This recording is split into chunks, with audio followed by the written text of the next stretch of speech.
Hello and welcome back, everyone. Once again, I really want to thank y'all for tuning in, pulling me up on YouTube, and enjoying these videos. Appreciate the support and hope you guys are enjoying the content. Always like the feedback if you got some to share, so please go ahead and drop a comment if you'd like. But for now, we've got important work to do, as viewers of the last episode know. We're starting fresh.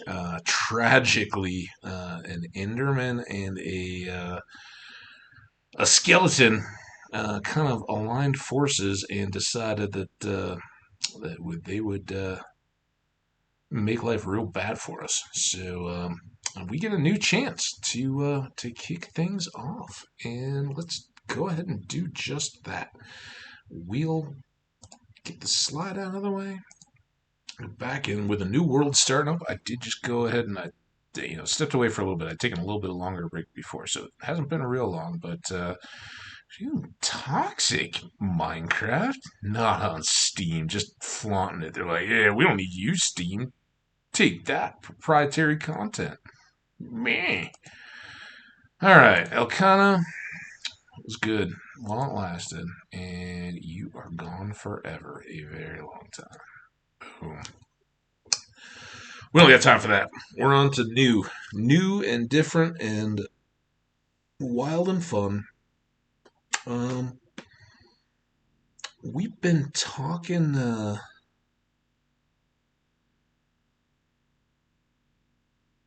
recently about as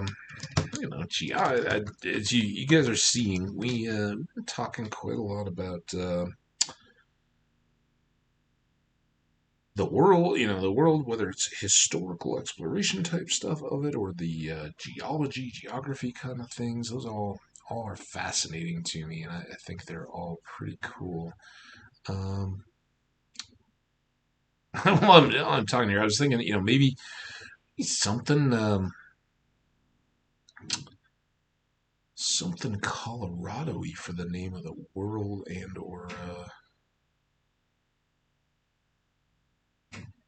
or the deal that we could, then use as a theme for the naming is kind of what I'm thinking. And this one, because I don't have anything planned, it's not going to be a big secret or anything where you guys have to guess. We'll just, kind of go with something that can go. What I was curious, this is the bonus chest. I was talking about this in a previous video, and just as we were creating the world, I just wanted to check, because I haven't looked at it in years. But this is what I was talking about. When you're first getting started, you can turn this bonus chest on, and it just pops into your world when you first start and gives you a few little random things to get going. So I've never done any import settings. As I said, I've never used a single mod. I've never done any kind of server stuff. That's just how I roll. It's hardcore, and as you can see, that sets off some of these cheats. And yeah, here you obviously, look, if you're gonna play hardcore, you don't need a chest with a couple little torches in it. Some of you may be thinking I do, but I promise that wouldn't help survive any of the deaths we've had recently for sure. So what's a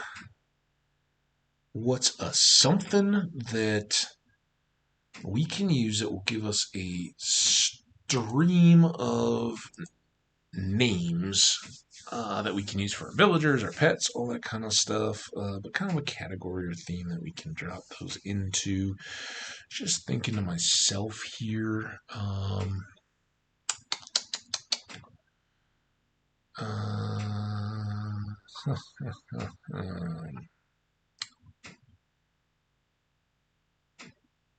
Since I am Hambbage, and this is my world, and we talked a little bit in one of the recent episodes about cooking. Let's make this the slow cooker, the home of the Hambbage, certainly. So we'll call this slow cooker, and then we can the various types of slow cooking, things you can cook in it, ingredients, all that kind of stuff. All kinds of fun that we can apply and make silly names for villages or people or anything else items that we want to throw a name tag on. What do you think? That'll work for now. The way things are going, we'll be coming up with a new name pretty quick here. So if you don't like it, just wait a minute and throw your idea into one of the comments for one of the videos. If I catch those in time, we'll consider it for the next time around. So I'm gonna take just a little sip of water here.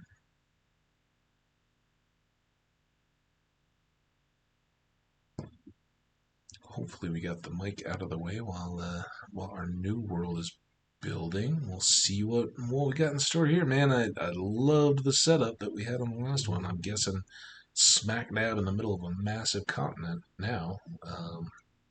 So get your walking shoes ready. All right. Um, as per usual, let's do that. And then I won't, for the sake of time, I won't bother to put this in front of the screen, but I'm just pulling up the template. We're calling this guy Slow Cooker, and our spawn will be... Sorry, I'm still naming the file.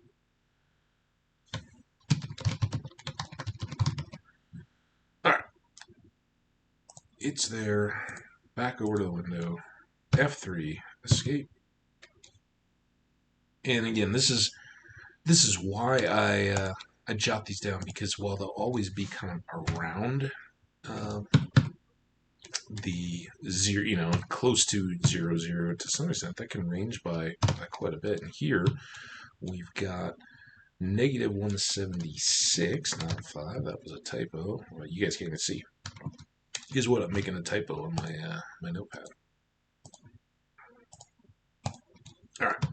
Last thing here, we are now facing north. That gives us our bearings. We're going to climb this hill. We're going to see what we got. Looks like some mountains, at least on a little bit of sides. Alright, so we're right, kind of, as I was talking about in a recent video, like my front range home here, we're right on the brink of some mountains. Not a horrible place to be, but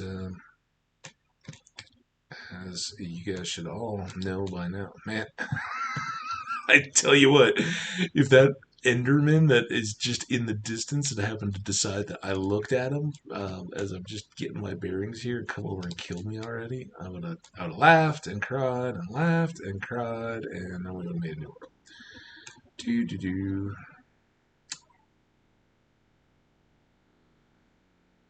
That's cool. It's kind of cool. Just, obviously we're not doing anything to help our survival for the night, but we can hopefully fend through that. I just want to get a look to see, if we're gonna. There he is. Those dark holes definitely a little dangerous. If we can get up to the top of one of these, it's worth the time and the limitations on gathering stuff early, because if I can see an ocean and pick a direction to kind of work our way into, it will be so much better as a result.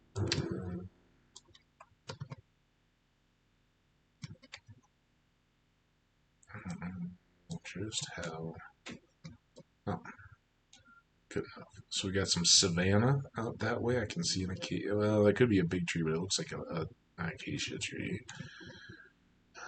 Mountains and a river, and that's our best water, but we don't, that's dicey, and we don't really know if that's significant body of water or just, a wide, more or less river going into a swamp. It's weird.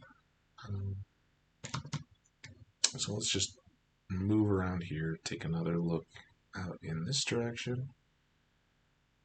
See what we can see. Kind of looks watery out there. No, that's desert. Totally the opposite of watery. But we got some forest, some desert.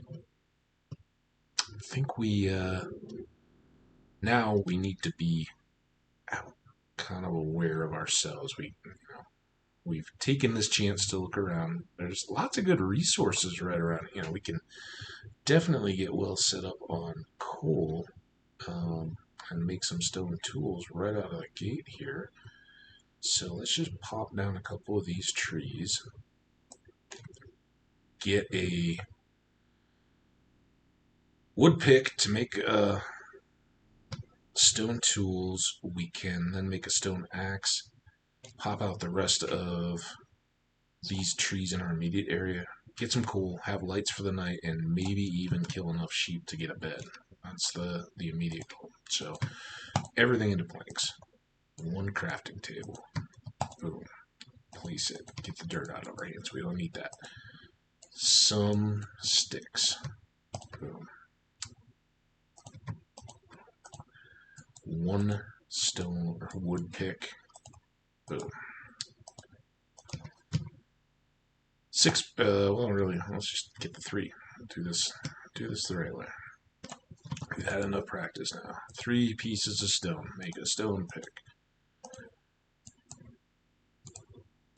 Get you out of the way. We don't need you anymore. Get 3 more pieces of stone. Stone axe.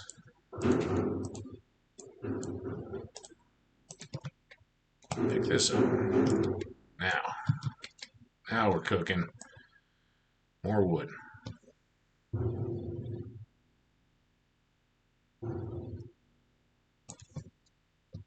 It's kind of cool, that sound of the snow. I don't know that I've ever really appreciated that, but that's a pretty legit sound effect. For those of us lucky enough to live in a snowy area, or at times here. What's up, Mr. Llama? There's a particular sound to, pieces or piles of snow that drop and fall into other snow like that. If they're hanging on a branch, or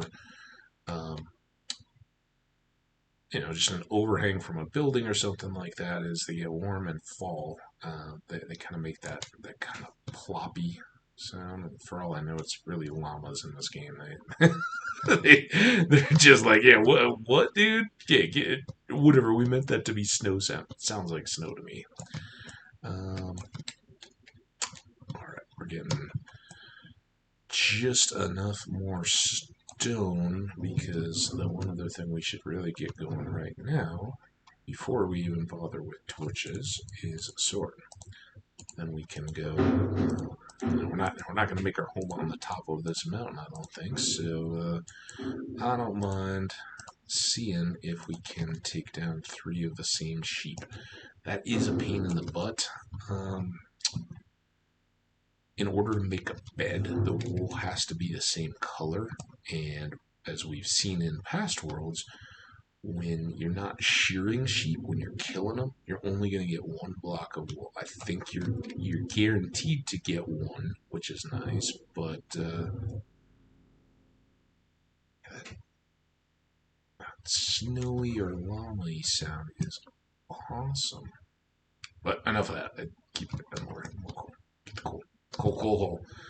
This is going to get us more experience than we really want right out of the gate, but that's okay. Light beats experience as far as survivability. And it would be nice to sleep tonight. And I don't think, feel free to correct me if I'm wrong here, but I haven't really gone. I'm sure I have it at some point along the way, but I haven't gone out of my way to kill llamas, and I don't think they drop wool, although that's, in my mind, that's one of the great, what are you thinking? Look, the alpaca in particular, I think, is the one that makes such high quality wool. These animals produce a product that, kind of kicks sheep's butts. They're in the game, and you don't even acknowledge that in the gameplay. And between this snow and these pigs, who, hey, come here. That's 4. I'm just gonna we're not living here. Calling it now, and you know, if these are the last pigs we see ever, and we never have more pigs in our world, I'm sorry, but we're gonna start with some food. Now, it's I think a chicken, not a sheep. This is the deal, as I've expressed. Just those flowers. As I've kind of expressed along the way, you know, Savannah's cool. It's nice. It's got a lot of sheep, certainly. Speaking of which, let's go see. Oh, there's a nice little outpost. Now, if I'd killed that black sheep, there's another one. Some cows too. Those are cool. But we'd already be on our way to a bed. I don't think this is gonna be home, but we'll maybe leave 2 of these pigs. But we're gonna while we've committed to it, we're gonna. This is why I hate the little grass things. They get in the way when you're trying to do the choppy. So where the sheepies at? There's 2 at least, maybe 1 more. I think those are more flowers though, trolling me.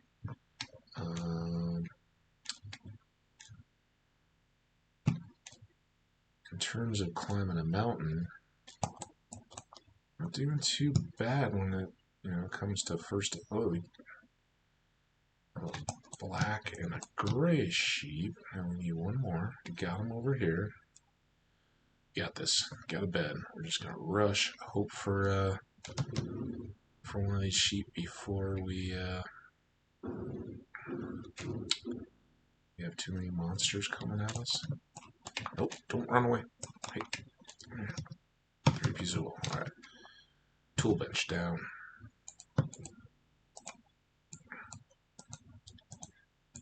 Bed. Sleep. What? I beat it? Alright. If you say so. Whew! Day 1. In the books, guys. Slow cooker is our world. Alright. Grow up big and strong, baby little sheep. Now, looks like we got a trek. This was our best potential wet option, just from when we were up on the mountain. This was the wet. Oh, wait. Forgot the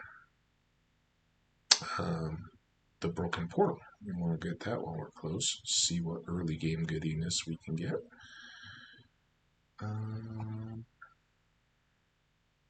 So yeah, I guess one thing, I haven't really thought about it until now. At least not at the start of any of these worlds. You can easily get by, and I actually used to play more with an axe than with a sword. Really, the longer you play at the ends of worlds, the more you get used to working with. Oh, I don't think we're ready for that yet. I think we learned that. We learned that lesson, right? I'm not being crazy here. We've done that. That's Podzol. That's more Podzol. That's kind of irrelevant, but okay. Cool. That's a good little start. Now, we need that. We'll hang on to the saplings. Hang on to the seeds. I mean, that's not it, but maybe this is the world where we answer the great, can you harvest a bee's nest with a shovel? Question. we teased with Donkeyville and never really needed to answer. I was really, as much as I enjoyed the second world, which we called Susie and the Dean. That was one that I was kind of hoping we'd outlive, and Haymarket and all that. We had some new villages. I was kind of hoping we'd outgrow it just enough to move on it and make some new memories that would be our future. There's a village out that way. Since we've climbed up to the top of this little mesa. We're going to take some looks. That has potential. At least I see enough land to make me think it's not certainly ocean, but interesting. And we certainly not got ocean out that way where there's um, hill and stuff growing in the distance. But maybe we can get some snacks down in this village. Let us save the pork that we've gathered and cook that up a little later. We will maybe get some melon. Yeah, got some melons. So that's a good starting point. So let's put our axe here to good use. No matter where we end up, and we may be in pretty close proximity to this village, or we may end up settling down thousands of blocks away. You never can completely tell. Garbage. Why do I want one smooth stone block? Come on, guys. How is that any way to welcome your guest? The empty maps are cool, but not at all in early game, and I don't even think the paper is worthwhile. It's a single piece of paper. Take up a spot in our inventory. I'm moving. Traveling light, but not so light that we don't want to pick up any real goodies that might be around. Now, I won't just take out your pigs. That's a little heavy-handed for being a stranger in your town. But be warned, I got a lot of pork in my pockets, and I'm not opposed to adding to it. I think we were coming around this way. Keep going up here. There we go. Some saddles, some acacia saplings. We're gonna quickly find that we got too much stuff, but until we do, too much stuff is a great problem to have, right? You would much rather. Hey, we could. I don't know. I want a distance. I mean, the mending on the axe is silly. And what are we going to use that for? Like harvesting chickens? There's a kitty cat up there. I don't want your mushroom. What did I just... Must have been wheat seeds washed by the water. There's some more melons. Those are cool. Let's go all the way up this way first. Not terribly worried about stepping on your crops because my crops will be better someday if I survive that long. We're taking your hay. Neener, neener, neener. Remember neener? Where did neener come from? Is there an etymology of neener? Don't know. These are the things I wonder about when I'm starting Minecraft worlds. Another, it's not the top of my my favorites in game list, but I certainly enjoyed it, and it's fairly recent. Outer Worlds, I think.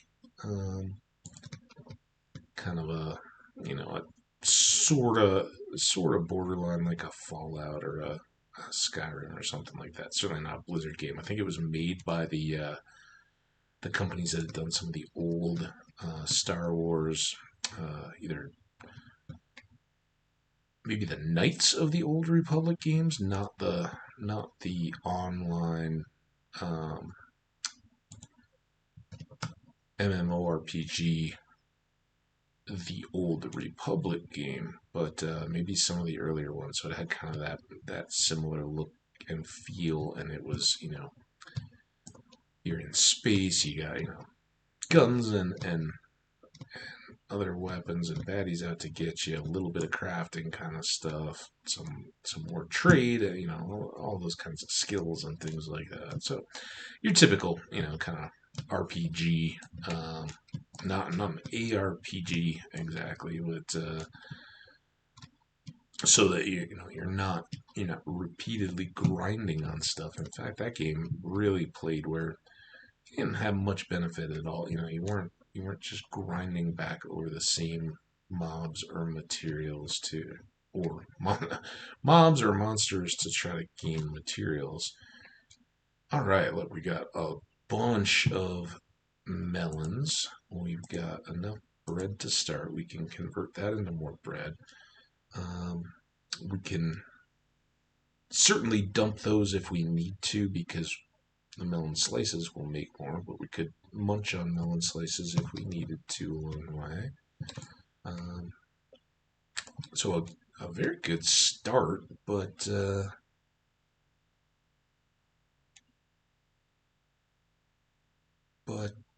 now we're filling up. We're no closer to I haven't seen anything that says, hey, this seems like what we should start thinking about settling down at. So you still got some walking to do.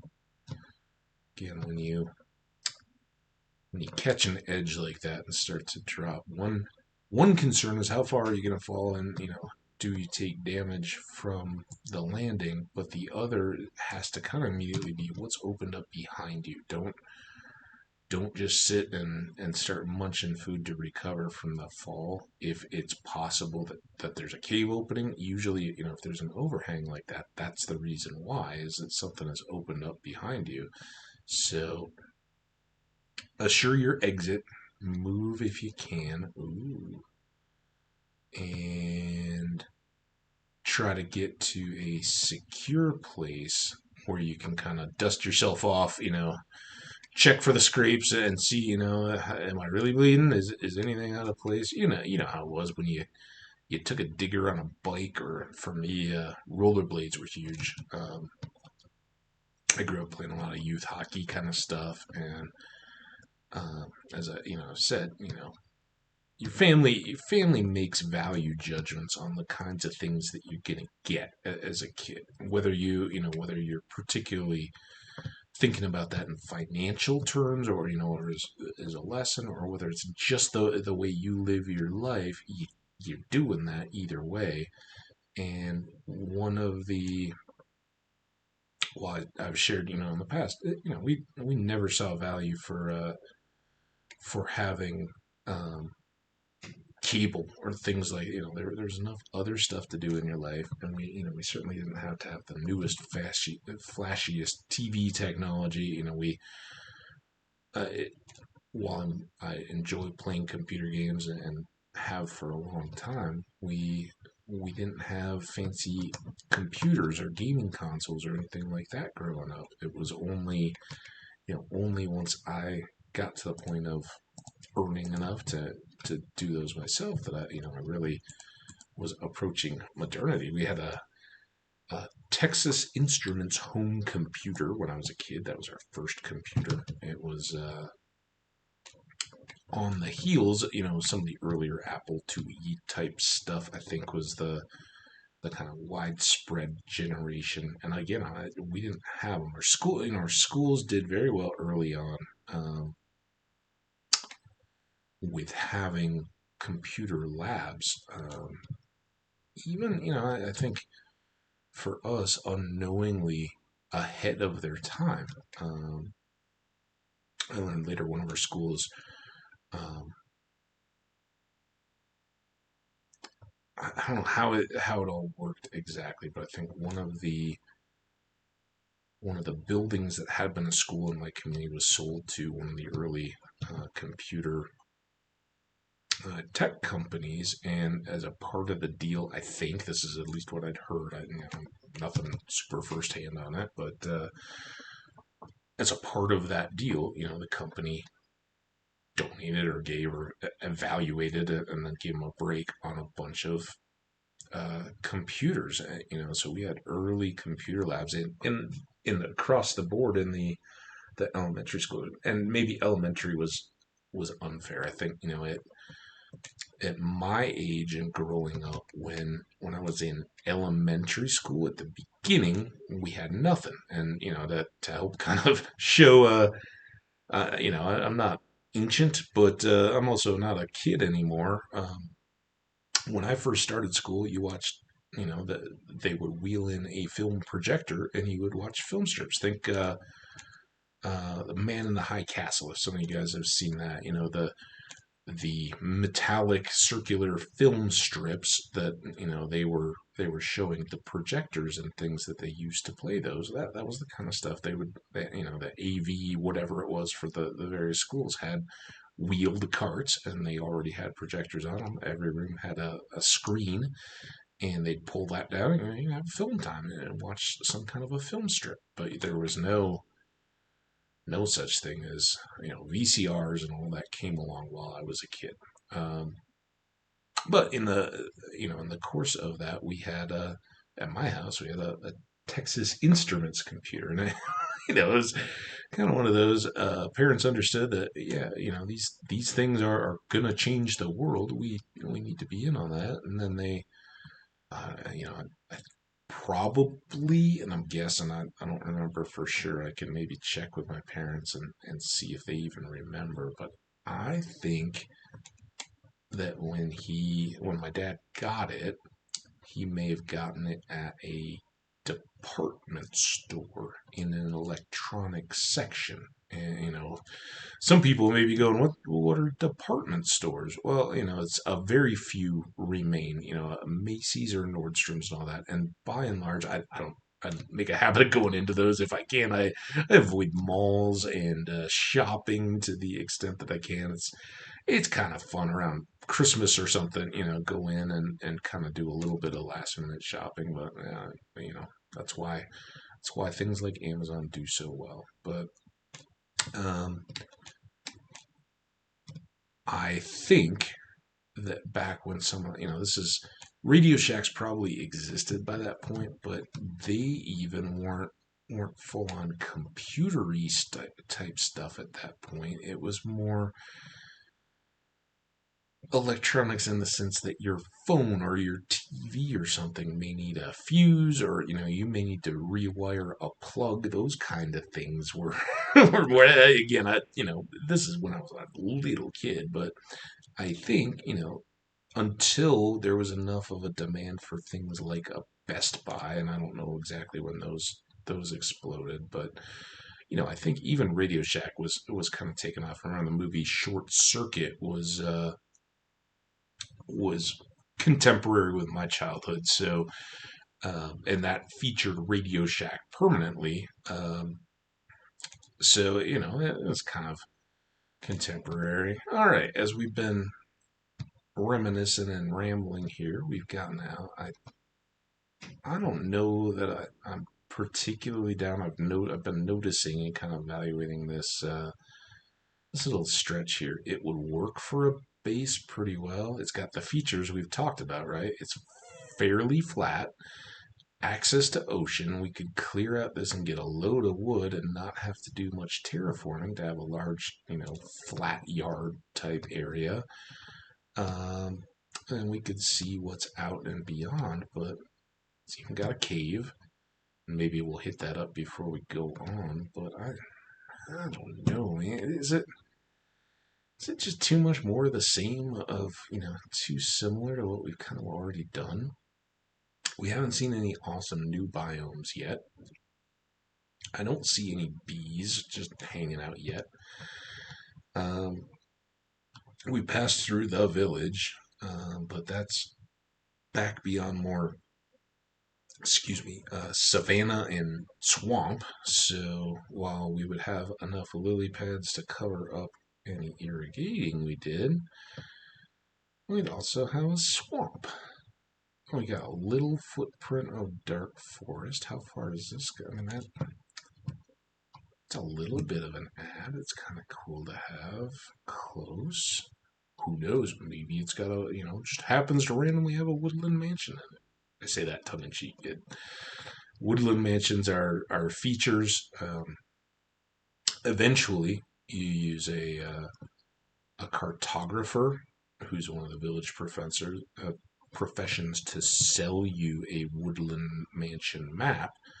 And when you buy it, you see that you are a tiny little pixel of a dot on one direction, and you get in a boat or you strap on your wings and you head. Hey, it's got a dog. That's cool. I don't know. Let's make a little camp, right? Let's use that cave to the extent we could. We saw some iron down there. We haven't even cooked our food or made torches yet, so we got some starting work to do, right? So let's come out on this edge. We'll have to fill that in. That's nasty. Not saying this is home yet, but it's got enough. What I'd really like to do is get a boat and kind of go out around. If we see that we're right on the brink of some cool other biomes, then yeah, this has got so much good in it that I'm down. But I don't know. I'm not saying that there couldn't be something better, but this is as far as flat, forested, and around the ocean. It's kind of playing into the hand. So just trying to pick a spot for where was that cave at that we wanted to go into. I think it was kind of over this way, but maybe along that edge. Sometimes you bounce between outer islands or little fingers of land, and we can fill in some of these rivers. Having a lot of river biome isn't a bad thing. If we need to farm tridents, any of that kind of stuff would be cool. I'm selling myself now. If that's good. Let's go back on this side so we're kind of more central. This pond is in the way, but whatever. Boom. We're down. So we can take our trusty axe. I don't know which one to use first. I don't know why. I mean, it's not worth hanging on to a gold axe just because it has meant to kill some chickens or something, is it? Right? We can just make more. It doesn't have silk touch, so it's not going to help us if there were bees. It's just clogging inventory, right? Laugh at me in the comments if I'm forgetting something. That's a huge waste. But the only thing I can think of is if we had an animal farm and we were killing, we'd be getting XP and healing. But early on, frankly, I'd rather have that XP to enchant other stuff down the road. So low durability gone. We're gonna hang on to the two silk touch shovels though. Podzol and the hopes of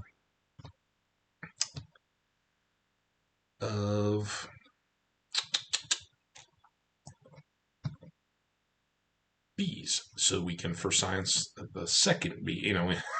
If I see a bee nest that has, here's kind of the way this is going to go. We'll keep one of those if we go out on adventures. If we're thinking about it, we'll throw it in our pack. We will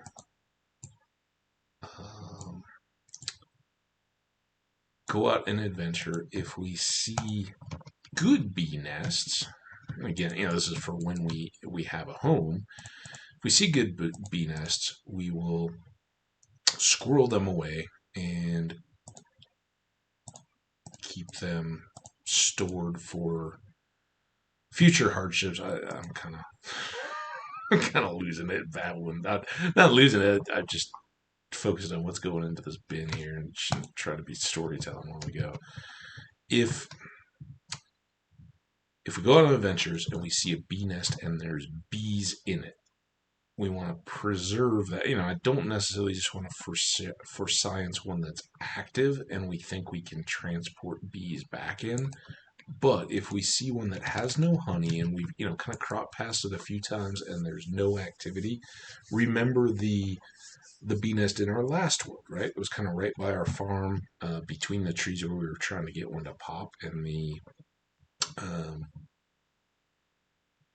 the vicinity. That was an empty bee nest. It was a fully functional one. Bees could move into it, but there were no bees living in it. So it didn't do us a whole heck of a lot of good. And that's not ideal. Now, we'll cook up both of these and we'll want to kind of watch, but while we're waiting on that, oh, that's kind of perfect. Let's make that 44 is a good start on torches. Got a lot of this wood, and we're not equipped yet to do much of anything, but this also didn't necessarily look like it went any great distance. All it is just a lot of opportunity to get some iron cooking, and after we have food, that's pretty darn good. It's a good thing we filled our pockets with some coal before we left. And with all these trees, even if we aren't right on easy access to coal seams, and if and when we dig deep here, we could make charcoal in between. So getting that iron instead is a fair trade. So that was not the most exciting case, but man, starting early with 11 pieces of iron will help us out quite a bit. We don't want to overuse our coal there, so we'll try to keep a close eye on cooking. We got an apple over here. We'll make a run for it, understanding that when I'm running, I'm using more of the food that I already have. Okay, now you cook.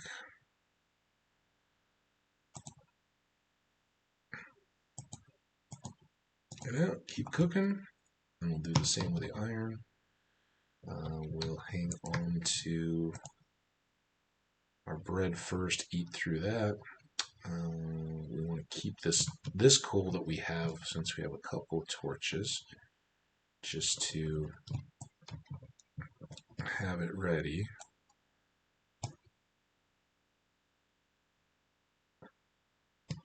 Clear a perimeter of trees around us, so worst case we can see stuff coming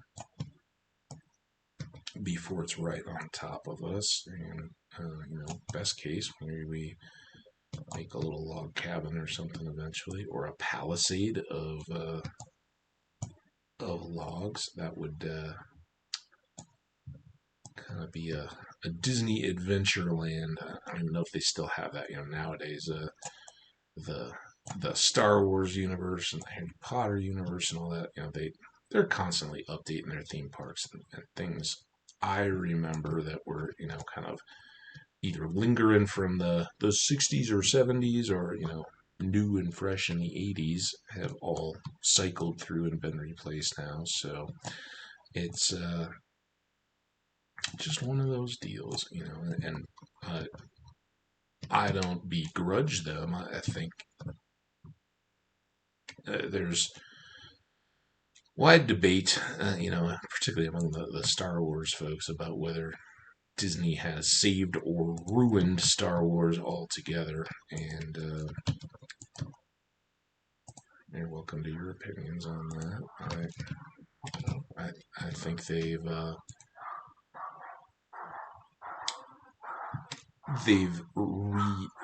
just with the tempo, they've re-energized the franchise. You were going to get so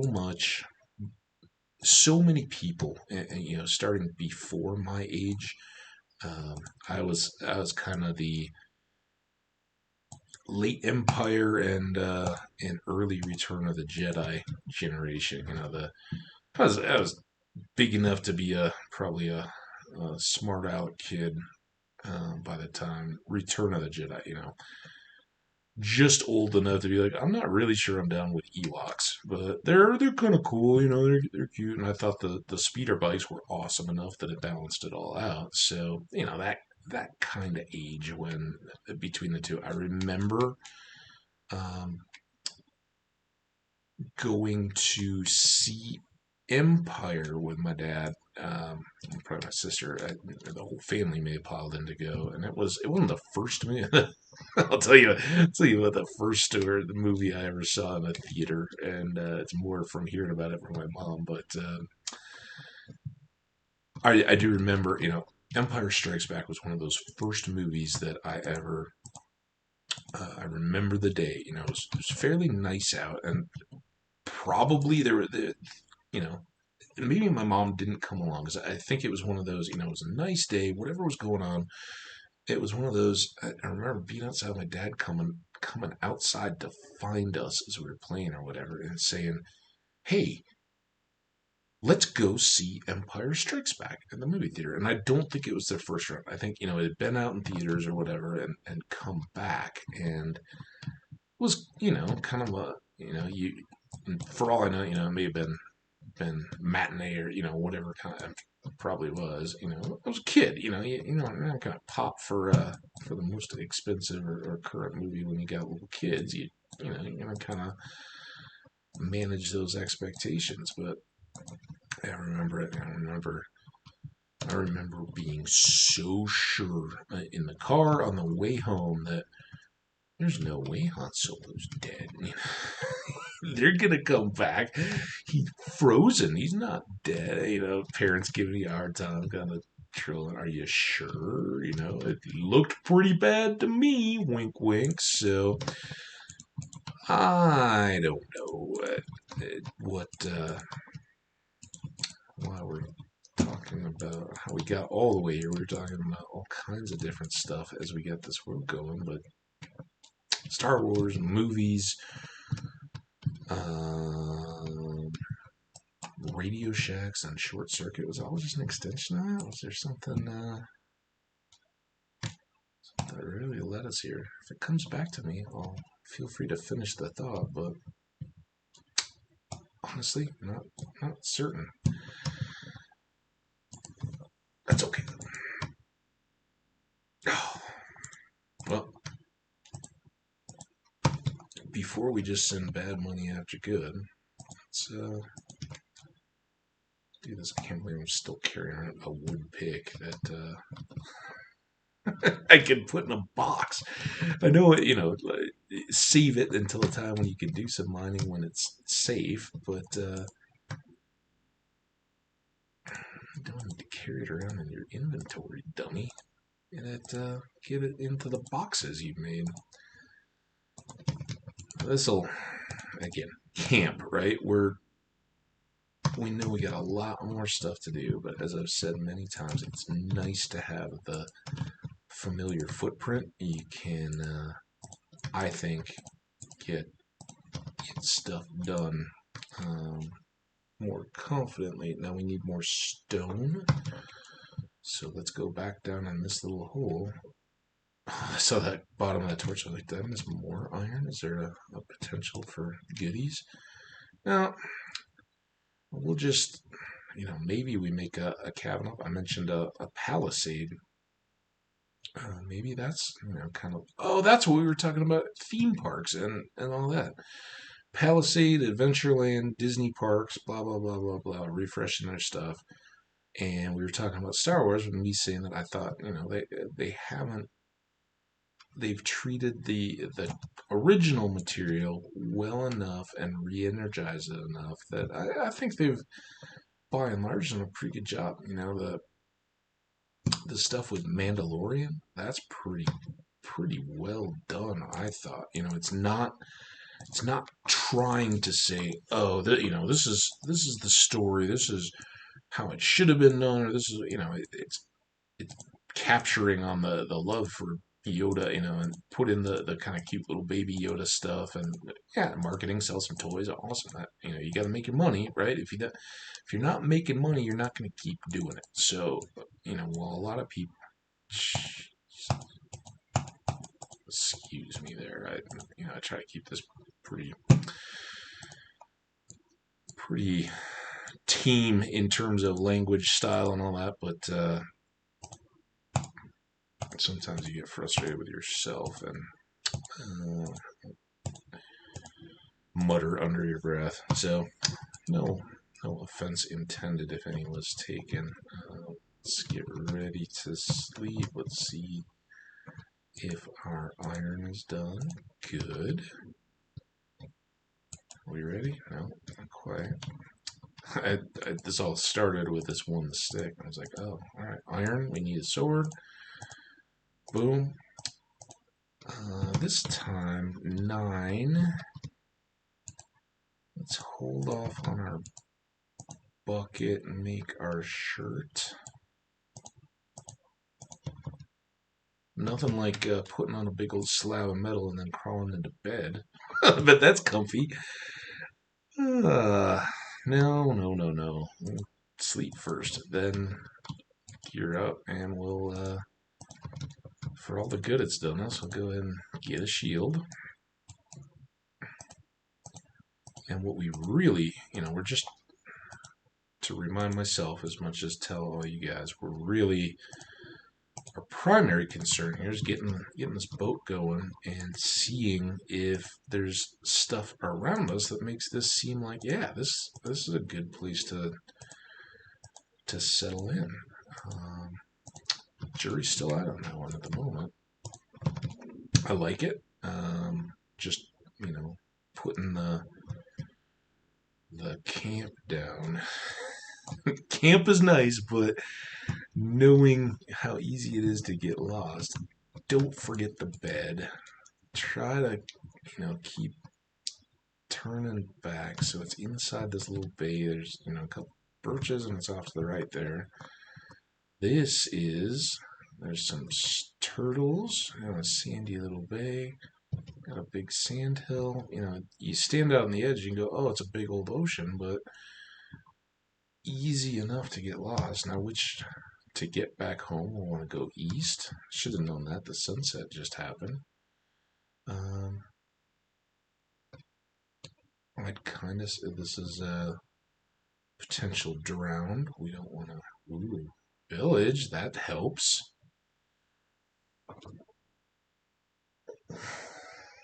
I was like, come on, world, what kind of village is just one house in the middle of the ocean? That's weird. So this is Savannah. Maybe an extension of the one we saw the last village, but that's interesting. Double-edged sword. It looks like we had a ship. I'm not treasure hunting yet. I want to see, go out of ways. If it's just ocean as far as the eye can see, cool. We'll kind of just make a loop and see if there's any land masses poking in towards it. Ocean is great, but if it's empty ocean, then maybe that says that, okay, well, even if we got boats and boat access, we're not that close to anything, then maybe we keep looking for something maybe a little on the action. But this has great potential for an elevated darkroom spawner. We still have yet to build one of those in any of our worlds, and is certainly a tried and true playstyle.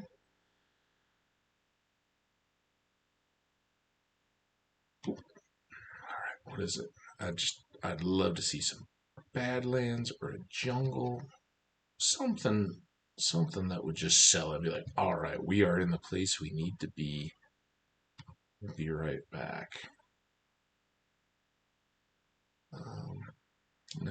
Unless we find something that says awesome, we're just gonna kind of spend our day making this loop. I don't even know if we're still in sight of land. Not really. The risk becomes without having, and I don't always like just sitting on coordinates. Feels a bit too methodical when I start doing it that way. That okay, yeah, I went out 100 blocks, I turned around, I came back, I went out 200 blocks this time. That looks more like the structure that we just excavated in the last episode on land as opposed to a temple. Yeah. So those are those kind of little drowned villagey looking things.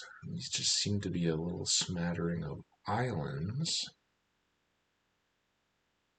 And the only reason I'm not trying to go right over the top, I'd prefer not to get a trident wielding drowned to pop right now. we are not equipped to take them out, and would probably lose the world. We'd quickly try to boat away, but they can break your boat and leave you swimming. Our shield, we could throw that up to save ourselves from harm, but the tridents will just chew up a shield. You can almost watch the health of it just go down right before your very eyes, and then when it's gone, then they're just coming after you. And usually, if you find yourselves fighting one, there's usually a couple of just regular drowned zombies too, and when you're equipped the right way, no big deal. You just kind of move through. I'm always going after the trident guy first. Pick your toughest opponent. But when you're trying to use a shield because your armor can't even slow down the weapons that are being used against you, then those other drowned will quickly close in and finish you up. It gets ugly pretty quick, as you may have seen in some of my death records. There, one of those was there's a that would appear to be a broken portal. I know we said we're just focused on what's around us. Let's see if we can find a chest here. You see the chest? Again, no bubbles, but once it pops up, then we get air. Now you'll get stuck a little bit. They'll hold on to you and not let you go. But they will let you stay down at the bottom of the ocean for a while, and got enough food to keep from hurting ourselves. I guess what we don't have is never mind. Bad coaching. So there's a chest somewhere in there. What was going on there? You can use the magma blocks to reinvigorate your oxygen, but when you only have one iron shirt and are otherwise skinny dipping, that magma burns your toesies pretty quick, and so I was losing health quicker than I was like, oh yeah, I'll just bunch some bread, and I'm watching my hearts go down quicker than they restore. So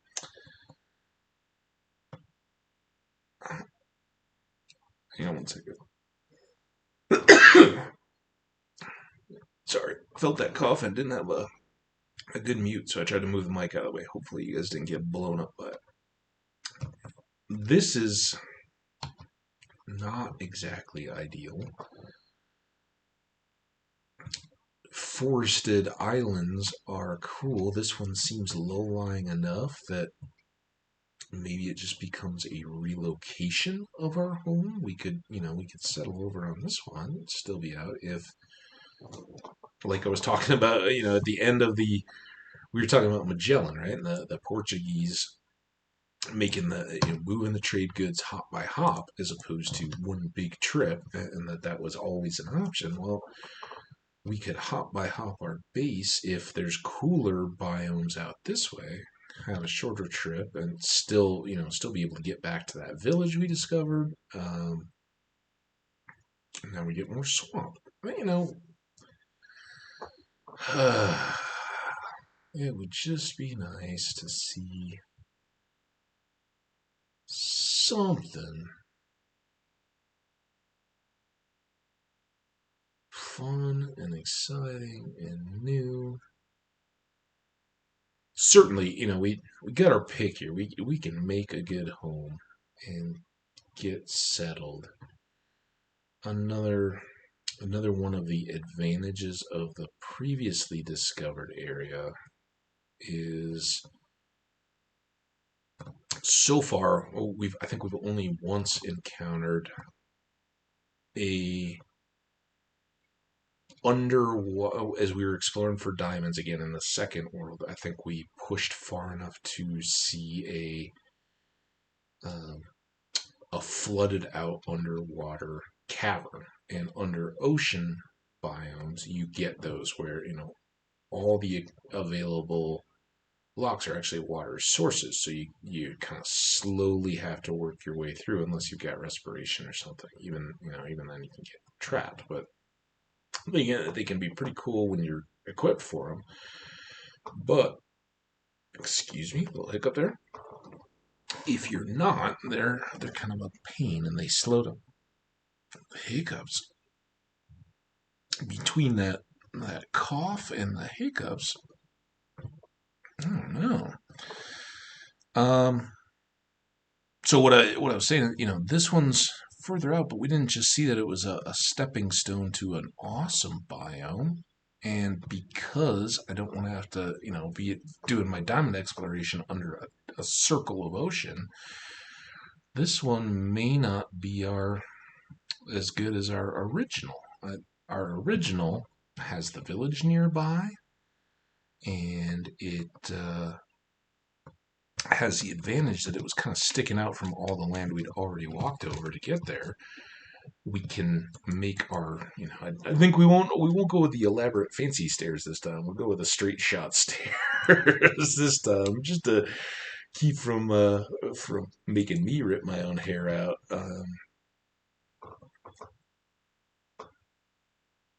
But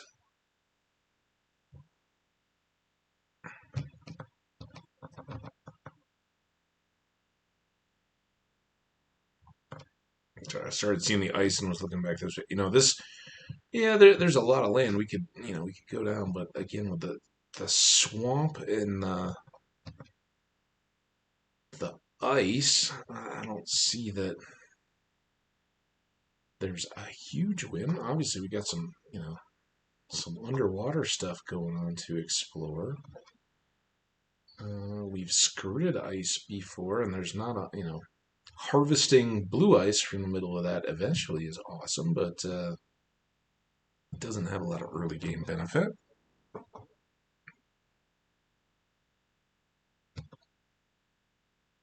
I don't know. I think what I'm leaning to, that's the dark oak forest that I think borders on what's our prospective home at the moment. Let's see if this opens up or more land. So ultimately, that may all be a part of the same continent, but I think for underworld purposes, we're better off playing where we started, and we can work underground towards the north. That way, we can. I think I like the idea of a wooden palisade for this starter area. Maybe a stone and log house kind of thing. Something evolved from what we ended up with in that second world. But a kind of frontierland idea. We'll clear here. We'll make a little stockade. Think Jamestown or Colonial Williamsburg or later American expansion. But the idea you go out into kind of virgin forest, you cut down an area of trees, you use those to um, build up around yourselves a wall to keep out the nasties, and then outside the walls where you have your crops and things like that, you make a couple buildings, maybe a tower inside the wall where you can. Oh, I think I saw a pumpkin in there too. This is maybe or was that a pig? Man, pigs pretending to be pumpkins? Are you kidding me? That's awful. Pig, you be you. Don't pretend to be something you're not. I want you to feel confident. It's good enough to be a pig. He's like, man, you kill pigs. I'm not pretend to be a pumpkin all day. Well, I kill pumpkins too, so I don't think that's it. All right. Well, that's the verdict for now. Until later day. And I think if we go with kind of a frontier um, wasn't what I wanted at all. What I'm trying to do is get to a point where we can kind of check the time. If we get to a point where we can temporarily explore out further into the ocean, because that we didn't just follow a coastline. We know there's still a lot more possibility out there. But here with villagers close by, that's cool. We haven't even explored that village yet. Maybe there's more goodies. But we can make it safe. We can make it good. I think that's a good starting point. Hang up for me for just a second here. I'm just going to go get a Kleenex on my meat and be right back.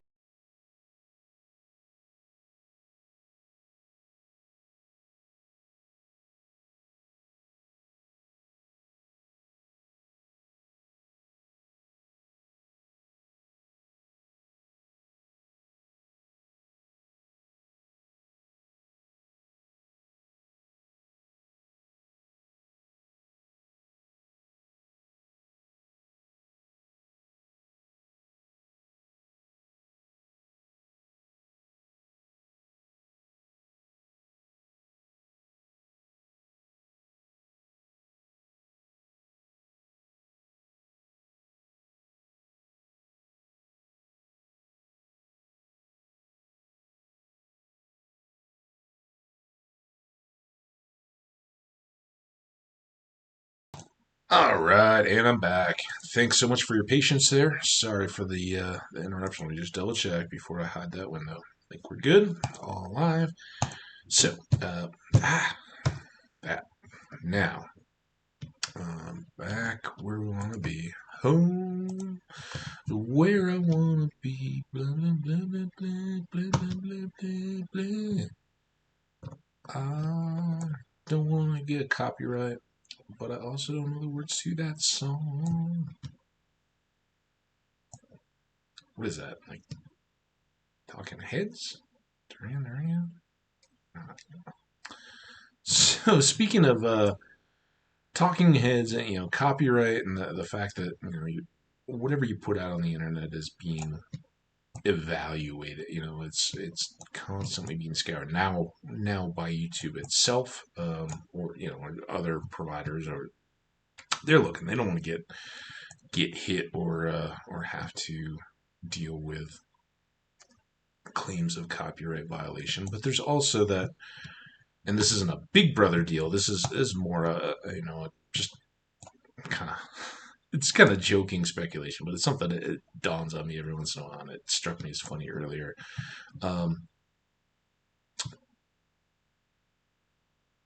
Our content out there is constantly being evaluated. Depending on what it is, and how tinfoil hatty you are. The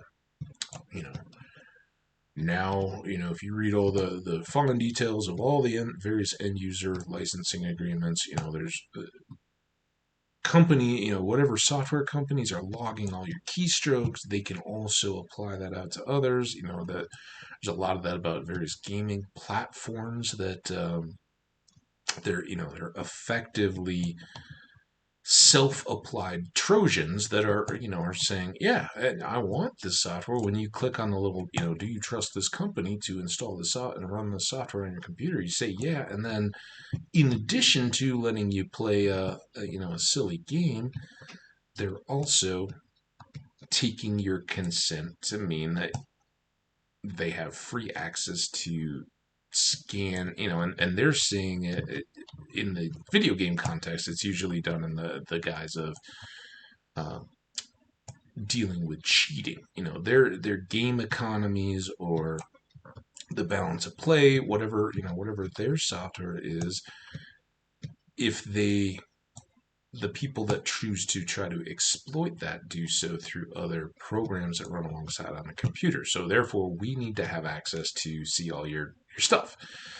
Anyway, already I can see how perilous this is for tangents, but that's not my intent. What I was talking about is the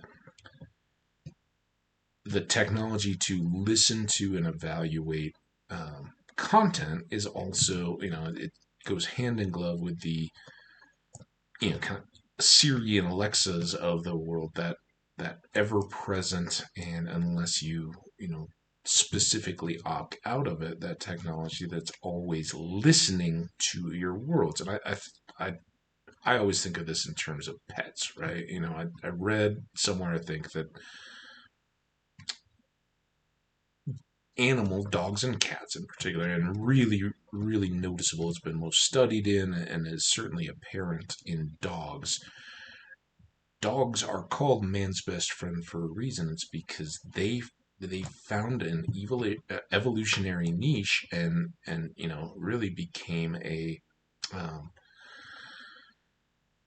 symbiosis, an adapted partner of humans because they saw the advantages of it. Well, as that process has been ongoing, the most important thing for them, is not sense of smell or any of that kind of stuff or cuteness or any of that. It's they have above all been adapted to watch and react to humans, but to specifically as it applies to the humans that they um, either by their choice or by ours are bonded to. And it's got a lot of fascinating stuff, but I think of that in terms of the Alexas and Siris of the world, and all that stuff that some people view as Big Brother and invasion of piracy. Again, it's all voluntary. You whether you think it's inherently bad or inherently good, we voluntarily trade a piece of our privacy for the convenience, um, the just novelty and coolness, or the value that we get back from having that done. The fact that you can quickly look up on, or ask Siri to look up driving directions hands free while you're driving may be worth it. The fact that you allow your cell phone to provide a constant breadcrumb trail of all your comings and goings in the world to your your mobile internet provider, to the companies that is Waze its own company? Does it fall into a larger government or something like that? I have no idea, but you're all those people get to effectively gather and mine the data of your comings and goings. And, again, as often and as sci-fi as it is to say that that's Big Brother stuff, they're tracking you, and they want to, you know, uh, if they decide that they're gonna, erase his life, let's go. That person is gone. We can invade. And there were some great movies early on. I think that it's a never ending theme, but uh, I forget the ones that kind of were from my high school, college. Probably late '90s, early 2000s. Some of those where it was they go in and by just replacing a pen, or they would come in with just these things of coat buttons, right? And while you're in the gym, they pull, I think it was a Will Smith movie, maybe. They went in and grabbed all his clothes and all that and said, all right, yeah, we just happen to have all the right stuff here. We can replace his wardrobe with all kinds of trackers and stuff. Well, now we just voluntarily, that, and it kind of makes it better, I think, is when everybody is voluntarily out there, it becomes silly, and I get, other countries. Here in America, it's not as big, or at least as visible a deal. I hate to just say it's not happening, and certainly, individually and privately, here companies are more likely to be doing it than big government per se. But the CCTVs and tracking comings and goings through that. Here we tend to worry more about um, that being taken over by companies, and again,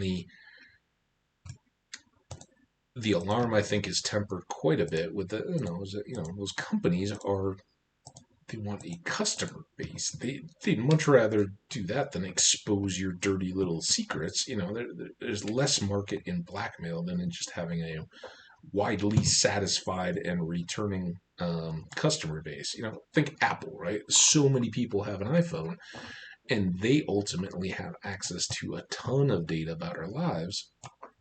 Would they rather embarrass you on the internet by saying that you sent a particularly gushy text to a girl who rejected you, teen guys out there, or would they like to have you as a customer for life and continue to sell you um, iPhones that have Siri functionality and things that you increasingly find more convenient than their rivals? So that's the check on these things becoming the evils of sci-fi, is they have an inherent self-interest to not do those kind of things. So I don't overly worry about it a whole lot, but I think it's more of a reality than a lot of people think about all the time when it's out there. So anyway, well, how did I get on all this kind of stuff, and why did the random tune of a song I don't remember the words to really trigger it? Well, you do always wonder, or at least I do. So you have a couple different laptops in your house; they're all running. Your cell phone's always going, and unless you really specifically tell them not to, think Dateline or 60 Minutes or something like that. Your laptop camera and microphone and all the rest of that malware can get out there and take those over, and somebody without your knowledge, it's easy enough to manipulate the little driver on the camera and the little driver on the little LED that indicates the camera's going, and all of a sudden go, yeah, turn on camera but leave off LED light, and unknown to you, a view of your living room or your office, are being projected out to who knows where, and if you're an employee, does your employee have the right to do that without your knowledge? And then can they use that for disciplinary action? Can they acquire 15 years of data effectively against you, where for 15 years of in a cubicle or in an office or working from home or whatever, when they decide, it's maybe the trouble of the new world, if they decide over that time that they've tired of you, or are not getting as much out of you as they're paying you or whatever, and want to get effectively fired or get rid of you, can they then use what's been acquired against you? I don't think that people do that. Again, it's not in their self-interest. It's not worthwhile to them to go back and do that. And even if it became worthwhile, there's pending litigation, we got to get a case against this employee. It's not worth it to have, stored the data and held all that for all that amount of time. And it's not worth employing people to comb through all these at high speed, watch the video of these people and see if they ever inadvertently walk across in front of the camera or chase a kid that's, swearing and screaming and running around. I don't know. Think of all the bad things that could be used to get a person fired. Is it worth it? No, I don't think so. And I, from the very beginning of cell phones, that was always the deal. Whatever that, I can't even think of it. I think it was a Gene Hackman and Will Smith movie. And I've said all along, I'm horrible with pop culture and all that kind of stuff. I'm not that guy on the trivia team. But whatever that movie was, where the whoever it was, CIA or the government or the industrial people or whoever were coming after Will Smith, and Gene Hackman was the guy that wears the tinfoil hat and has been preparing for this all along, and kind of helps him beat them, or avoid the surveillance. Well, from those very times, it was your cell phone calls can all be monitored. You know, you think of the all the mob movies and that ridiculous movie technique of you get off a call and you know you bought a burner phone and then you snap it in half and that somehow breaks the phone and either makes the monitoring go away or makes it impossible to recover your data off of it after the fact.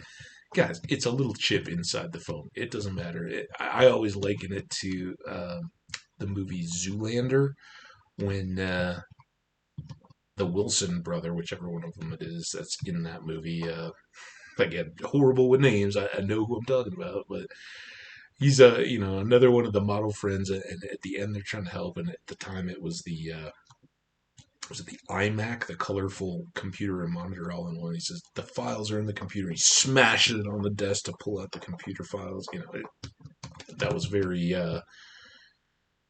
satirical view of it, but there's not all that kind of stuff. And early on, you know, from the advent of cell phones, all the mobster movies and everything like that, you know, it was you gotta be coded because cell phones have the ability to be monitored. Well, all communication does. You know, that's why back in the day, you know, letters were written in codes and encryption kind of replaced that. You know, it said if your communications are sufficiently encrypted digitally, then without the key, which only the two sides of the conversation have, everything in between, you know, if you see those packets going by at a central point, it's just gobbledygook, you know, it's just random bits, but those bits get reassembled with the help of a key to go back. Neil Stephenson, also one of my favorite authors,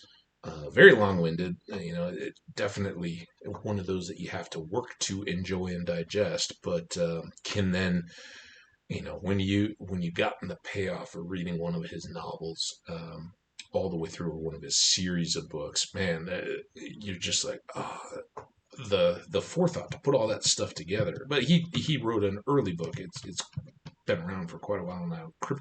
Cryptonomicon, which ties into a larger universe of his stories, but dealt now in a kind of dated way with cryptography in both its earlier forms and then through the digital age. You know, of around, I don't know, it's probably just after 2000s when he was writing that, I think. Anyway, so the little text that appears on the Minecraft splash screen, I often wonder, you know, is it just that they know their audience so well, or is that any sign of that by running this software and playing it, if you're recording content that's tied into Minecraft and feeding it into YouTube, where clearly they can, you know, they can go in and data mine my words as you play a game like that. You certainly see that out of chats as well. In the ads and things like that can come out of the themes that are being discussed in those chats. Bots in those chats will, you know, you'll very often see that strangely the people that are communicating in those chats repeat it. You know, if the topic turns to current movies, or you know, what movies are you going to watch, man, it's amazing how all the new releases on Netflix or Prime or any of those roll through those chats. And part of that is just the people are all getting entertainment from the same sources, and yeah, they're back and forth. But there's a lot to that, and I've often wondered if the little phrases and things that pop up have any tie-in to things that have been discussed, or your other online footprints, and how all that those data sets get used. Because I I often will, you know, fall asleep with a low volume, but a movie or something streaming on. If I'm not, you know, if I'm not, or even sometimes when I'll have something going and also be reading. I do a lot of that stuff multifaceted, but I've often wondered, you know, if those go. And I recently had Monty Python's Quest of the Holy Grail, go through. I'd also been in the chat room where there was some talk about um, comedic movies and the Monty Python series of work. So both of those had come up very recently, and all of a sudden I get a Monty Python quote of "The parrot has ceased to be," which of course is a famous Monty Python sketch from the TV show rather than any of the movies. But John Cleese, very famously in the Pet Shop sketch. So fun things to just think about. Again, I don't think there are a reason to live your life in fear or kind of become a luddite and oppose technology that's out there. But it's worth being aware of what you're trading when you for pure convenience. You do use navigation system, and if you decide to use the one that's on board in your car, are you yielding some of your own intentional use of that car by just accepting the routes and the maps and all the kind of stuff that particular car company uses. So it's very, there's layers and nuances to all that kind of thought that I think are very, and I certainly, if you can't tell, I certainly think about them. Again, I don't consider myself a foil hat wearer, or particularly conspiracy type buff, but it's interesting to see how those things shape. And certainly, um, if there was no cause for any of that kind of stuff, if Watergate had never happened or any of that, we would be much less um, interested in supporting those kind of things, or there wouldn't be as the appetite for some of those documentaries and things that are out there. And I take a grain of salt with some of those. Generally, the people that produce them, one, they want to sell their movie. Two, they usually have a perspective or an interest that's being represented. So the people that are telling you how the big bad Microsoft is gathering data on you may also be the ones that are trying to sell you VPN service to prevent that. It's like you know, less so now, but certainly early on, McAfee and Norton coming along and talking about these computer viruses and how they were going to absolutely shut down the internet. And if you don't have ours, you can do it. Well, that as time goes on, the dirty little secret becomes that at least in some of those cases, they're the exact people that are releasing and hyping these viruses to feed the demand. It becomes a vicious cycle that the people you trust to protect you from some of those kind of things inherently are the people that know the most about them and could certainly replicate or then use the same stuff. And that was a major beef, and I think still, I don't know, I don't know how many people just use the preloaded software that comes on a laptop or something like that, versus how many people actually have the desire and the know-how to wipe them and reinstall clean, whether it's Linux or just a clean version of Windows, and install the stuff that you want from scratch. I know over the years I have definitely preferred just the Microsoft security software. Back in the day, it was Windows Defender. I think it's changed names a few times along the way, but Microsoft, who runs the OS and is ultimately responsible for its resistance of being compromised and the security of it, has the ultimate say in whether their OS is robust against the threats that are out there. And they have full teams of Windows developers that are constantly on the lookout for these, evolving potential breaches and how to manage them. And, in when you think of some of the, the Sony breached a few years back, the um, Target comes to mind. All the customer files of those, some of the credit cards and some of the banks that have been compromised when it comes to customer data, and the list of credit card numbers and all those kind of things. When pay attention to the news. When you hear who responds to those, rarely are those companies going, "Yep, our rep over at Norton, or I don't know, does Norton even still exist? McAfee certainly still shows up on some of those loads." And I just, I wonder, from my experience in corporate world, and I haven't been in specifically IT in a long time, and I've never been a security guy, any of that kind of stuff. But I've been a system and a network administrator and gotten certifications in both in many years past. If you've got that kind of background, you know enough to kind of pay attention to how those things are managed and addressed. And while I haven't had to be particularly responsible, I also know, those companies may provide the services, but it's not the same as the pop up. Your subscription renewal is not coming back. I think personally, I've always felt I'm okay with just the Windows. Again, I also have enough of a background to kind of avoid the very obvious pitfalls that are out there.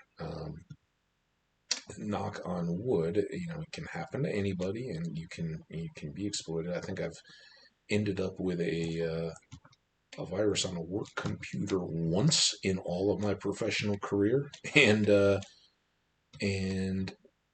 may have, over time on personal computers. I think there's not a whole lot you can do. And again, I people may do better if they specifically have um, pay for security systems going. But I think over time you're probably accumulating a few bots and things like that are running and may escape your detection, that are out there, and may over time impact performance. It may also just be that as you go through time, with the components and the software that you're trying to run on them are not designed for one another. So you constantly that's the game that is technology, right? How willing are you to pay to keep current? Can you justify that outlay, or are you content to work with what you got and make it work? And yeah, it's certainly a CBA, a cost benefit analysis question, and everyone's got a different valuation on certain things. So or one person says it's not worth it to me if my PC isn't equipped to rival um, the esports level COD Call of Duty players, and I need to be specced out to have a chance to hang with those guys. So I absolutely need um, top level GPU and all the components on my computer to support playing against that. What's that going to cost me? And it's not worth it to me to play the game if I don't. And frankly, I get so much enjoyment out of that's the reason why I have a computer. Well, then, yeah, guess what? You probably, one, the value that you get out of it justifies the expense, but two, you better be making some good coin, because you're going to be paying for a lot of upgrades along the way. That's part of what is so, and I've talked about this before, that's part of what's so appealing to me about Minecraft is, um, to play vanilla Java version, once you bought it, you don't have to go back again and again for upgrades. You don't fortunately, you don't have to pay for content. And as I've said about, service industry, whether it's restaurants or any of that kind of stuff, those companies have to be allowed to make money. And I think, we've been fortunate in the Microsoft acquisition of Java side Minecraft that they have continued to produce content. They, as I understand it, and not, it's all hearsay, right, from other streamers and people that I certainly try to filter, the people that I respect versus the just hype machines on some of these kind of conversations.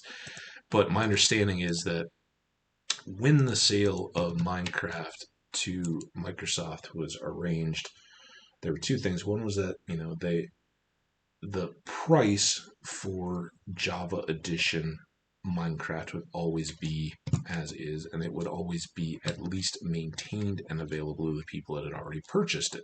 So um, the the understanding that I take from that is that Microsoft can continue to improve um,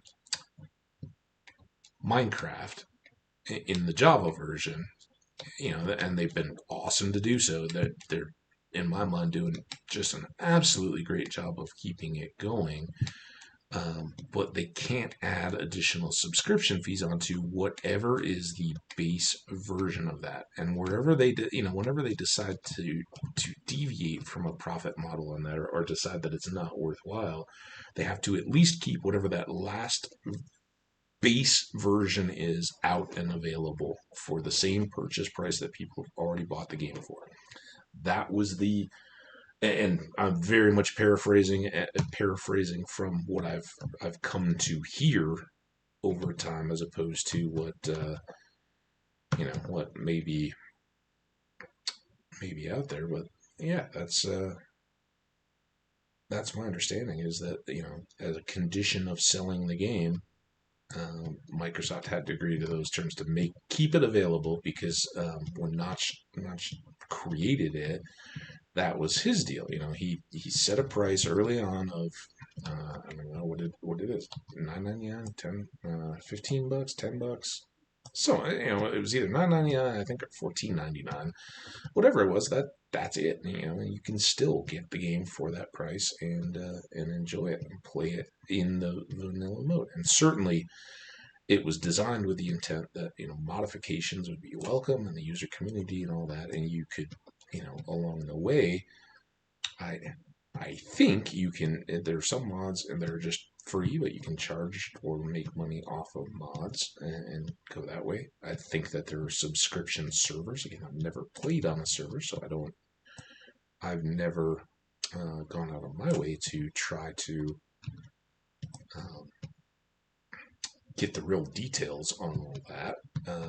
But I think they've done a real good job of keeping the game fresh and exciting for those who are content to just play at the vanilla version of the game, and haven't just overtly said, "Yep, it's time to squeeze you guys. We need some more cash, so here you go, subscription fee." There have been a few things along the way that have kind of raised my eyebrows and made me wonder when they were going to consolidate um, the Minecraft logins with the Microsoft logins and make that a requirement. One, I understand why. The overhead and the entities. That's a gaming term, but it's also a business world. You are an entity, and your email, your cell phone number, your credit cards, and all those kind of things. When those are all combined, they compose a single entity. Well, maintaining redundant database points for both a Microsoft login and I guess it's the .NET framework. I wasn't real sure. It never got to it. It was, for a while there, it was a splash screen in Java when you launched that said, "You will be switching. You'll be notified by email when you need to roll your Minecraft account over to your Microsoft one." And, if more instructions to come. And then it went away. It's something that either it wasn't workable or people with more clout than I am certainly protested it. I don't know, or whatever it was. It never so far came to pass, but those are the kind of things that eventually um, companies are going to find. They're not running charities. They are going to find a way to make it worth their while to maintain or get money out of the investments that they've made. So I expect that a lot of that kind of stuff will continue. It's certainly fair in my eyes that it do, and man, I just hope they keep doing the great job that they're doing of creating content to do that. Once again, other than we were talking about the splash screen and that I saw a Monty Python thing after having seen a Monty Python movie or stream one recently, and wonder if they try to match that kind of stuff again. I don't particularly think it's Big Brother. That data is out there. That's a fact of our world. That there is visibility to what you browse, what you shop for, what you search for when you shop. Oh, that's the way to die. All those kind of things definitely are out there. And if you pretend that they're not, then you're not really living in reality. And if you're paying a massive amount of money to try to hide that, I would ask you how much, why, well, first why, and second, how much value are you getting from it? I guess if you're a mob kingpin or something, or you have a lot of trade secrets or proprietary stuff that I don't know, somebody in China or Russia or something could get to and make use of it. And yeah, your work email accounts. I'm just talking about personal browsing and stuff. But if you're also linking up your YouTube content or your Minecraft playing or any video game playing account to your work email, first of all, stop. When you're using work resources, you should be using them for work, not for your personal stuff. Two, when you speak from a work account or email address, you're representing the company, and you shouldn't be doing that in like a YouTubing format unless you have express written consent from the company to be doing so, and you're representing a function of that business for the company, intentionally. That's why it's there. You don't, when your company gives you an email address, it's not to keep in touch with your friends. Certainly, it's an extra way to do that. But now with our phones, where you can display, personal email and work email all in one big shot and see it all and keep track of it all together, then don't abuse a work email by using it for video games. For one thing, as I said, that your company, they probably are to some extent monitoring your computer usage and all that. And as we started this, talking about, they could be watching or listening to your activities around your laptop through the microphone. Well, I don't think they're doing that. Definitely, your web using for at least a period of time is kept, and your emails are logged and kept. And if you're running around dropping a bunch of profanity or sharing NSFW email links or websites or something like that through your work email, they may not call you on it immediately, but they'll sit on it. And if they want to get rid of you, that's all the evidence they need to, we have cause to remove. So be aware, and don't, more than anything, don't abuse that. So yeah, if you're in a work situation, all this conversation goes out the window, because then certainly you want to take, first of all, encryption probably comes into play. But if you're responsible for corporate type IP, intellectual property, you probably have already been advised that you have a responsibility to safeguard that. And that, part of that's on the company, part of that's on you. And then you have to be more aware of some of these kind of things. But again, the big brother is watching and cares, um, whether you watch R movies or M movies or any of that kind of stuff or beyond. None of the, it's so prolific, and that goes back, ties back into the cell phone type conversation from the early days.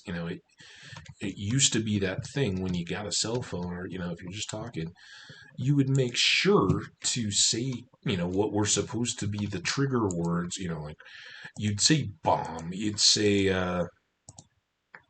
I don't even know, just a bunch of stuff, and that would, you'd kind of laugh and go, "Oh, that means that they've got to record this call now, and now it's got to sit on tape so that they can check it." And it's just silly. There's so much data, and yes, algorithms go out to help them manage it now instead of the idea of people scanning through. But if if in the Big Brother situation they decided to get inside your life, like whatever that movie was where they got inside Will Smith's life, um, that's when the human oversight is required. If there's warrants or legal process stuff, which is what's required in the United States, even if they have any of that kind of data, they have to have just cause, and a person has to go in. And Big Brother says they may not. Well, if it's corporate type stuff and they're not, it's usually to try to provide you services that you're willing to pay for, not to do nefarious things and try to cause you trouble or harm. They're businesses, they want to make a profit. And just like with Microsoft logins and stuff like that, if they're doing changes and things like that, it's usually not because they're out to get you or ruin your experience. They want to enhance it. They want to make it so that you continue to value it and keep going. And I'm thrilled that they have kept Java Microsoft as it is. I would not be surprised if in time they did make a push to either nudge people on to Bedrock or moved further out from Java. And there's probably a threshold, right? When the percentage of players that are playing Java drops to 10, 20, 15, 25. I don't even know what the comparison is now, but I would say that when Microsoft's looking at the balance sheet and going, okay, we're maintaining all this Java infrastructure, and there's only X number of the millions of people that play Minecraft that are still using it. Most play Bedrock, which we can do microtransactions and all that kind of stuff on. Then that I would expect that the updates on Java will stop. We'll kind of send out an announcement that says something along the lines of we will be, from this point, we will be focusing our development efforts onto the Bedrock platform because we feel that it's more robust, has more opportunity to grow the game, kind of stuff, blah, blah, blah, blah, blah. And they'll go from there. That's their right. But I do appreciate that they have continued to keep this game that is kind of bought and paid for going. And from a personal valuation, we've talked about that a couple times. The cost benefit analysis, I think I've killed it on my decision to buy Minecraft back in the day. This could be bad. You die. How far can we go before this is deadly? Right here. And we may still take some arrow fire as we go, but wasn't there more iron? I don't like that outer edge iron. It's not as cool, but maybe we can throw some blocks. Kind of, block wall. Save us from the arrows. You guys think about that? Now, we showed it with the diamonds in the last world where we accidentally dropped them into lava. I hope I'm safe, so now I can drop here. we know this iron isn't going to fall. We can do that. Okay, that gets us a little more exposed, but we can... Oh, man! I misgrabbed the block. Ow! Not even ow. Just instinctive ow. You know, it's kind of like when you say ow when you think something's going to hurt and it doesn't.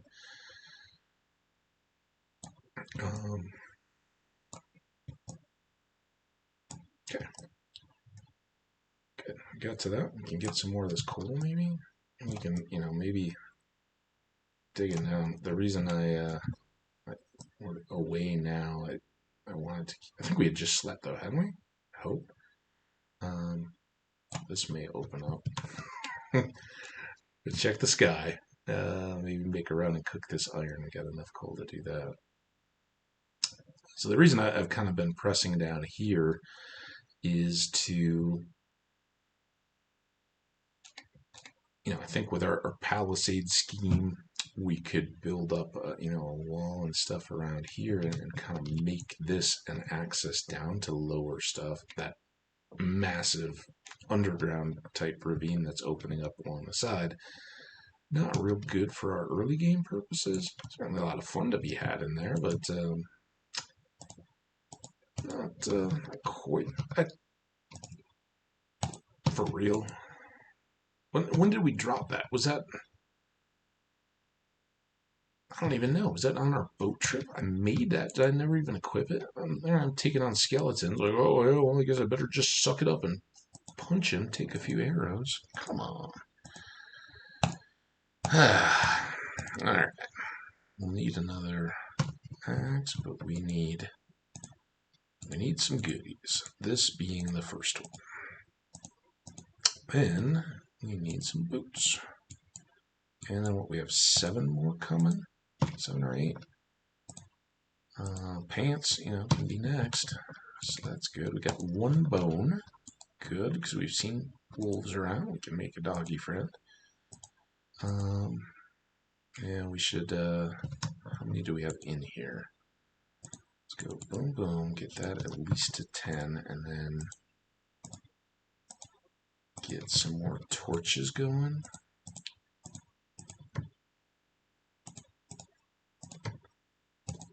Yeah, that was a sign.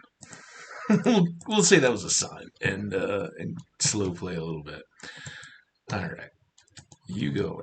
Let's go get some water.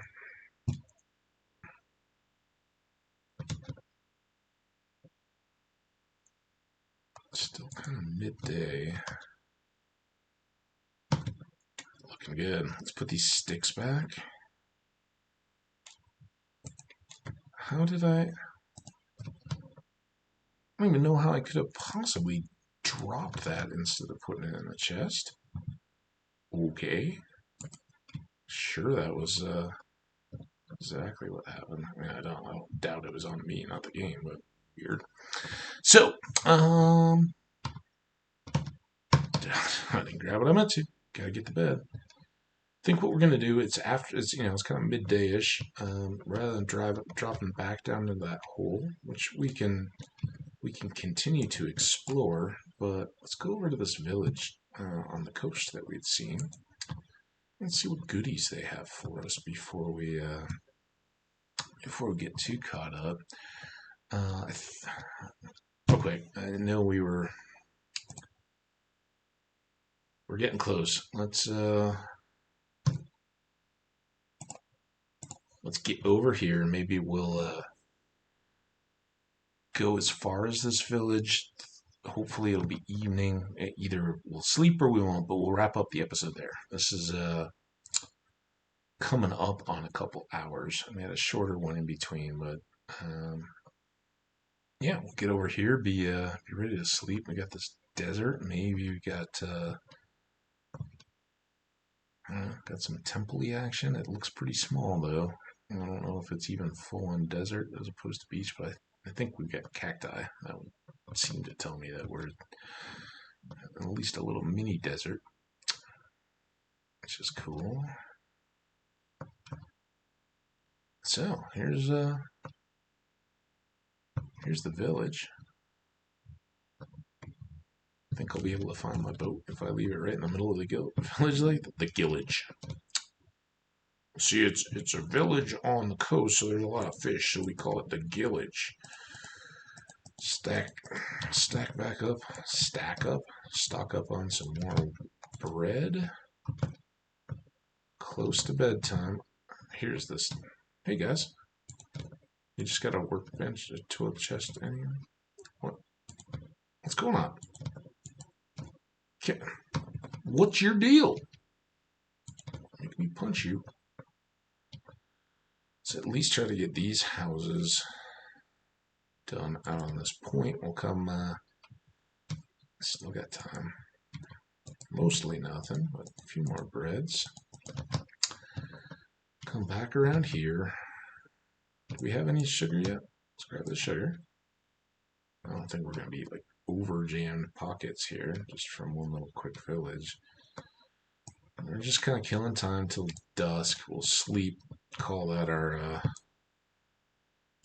our episode, and I don't know, that may do us having the extra start of the world. World starts always tempt me to keep going. And this is no exception, but at least I think we're looking at a more extended break. Kind of been at it off and on here pretty well for most of the morning so far. Feeling it a bit. So we'll maybe mix it up after we get our night's sleep here. So I'll be back. We'll see. Let's see that we'll be able to sleep to start our next one. Not sure if that'll be maybe later today or in the coming. I'll start up the next load. I would imagine that the one is probably going. We'll get that schedule, get this one, spread those out a little bit, and then see if we keep racking up ones to cover us through the weekend or not. But for now, as always, let's get our sign that I know makes you feel appreciated. Hambbage, thank you so much for jumping in here with me, enjoying yet another world. World 5 slow cooker, and we're gonna hopefully slow cook this for a long time. We'll see what it does, but for now, and as always, thank you all so much for your time, for your attention, and I said, go ahead and leave comment any feedback, or at a very minimum, if you know other folks that enjoy playing the game or enjoy some streamed or recorded video content, let them know. See if they enjoy it too. So thanks again. Have a great one, and we'll talk to you next time. Bye now.